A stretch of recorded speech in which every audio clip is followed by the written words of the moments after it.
I'm saying, I'm not sure, Brendan. Like, I don't know why I would want to care to put some people directly in front of me, because it's not like I would get them all anyway. I might get 10%, you know. Mm-hmm. What are your thoughts there? What would you say?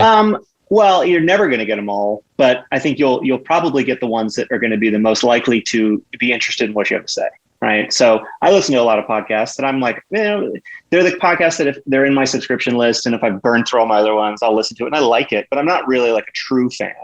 I'll always listen to those certain podcasts first that I'm a true fan of. And so I don't know if it was a book or a blog post or what the original thing was. It was called 100 or 1,000 True Fans. And the premise of it was, I forget what they were saying. Maybe it was $10 a month or something, but they were just like, if you just have 1,000 people who are willing to give you $5 a month, $10, I forget their model, but you can make a living off of only 1,000 people. You know, people are going to Twitter and Facebook and launching a podcast, hoping to get tens of thousands, hundreds of thousands of listens, but you really only need that 1,000 people who really, really care about you. And this is why like Patreon and those kind of services work really well. Because if you can just get 1,000 people to commit to giving you $10 a month, that's a damn good business for most people. Yeah. And so, yeah, I think it actually helps.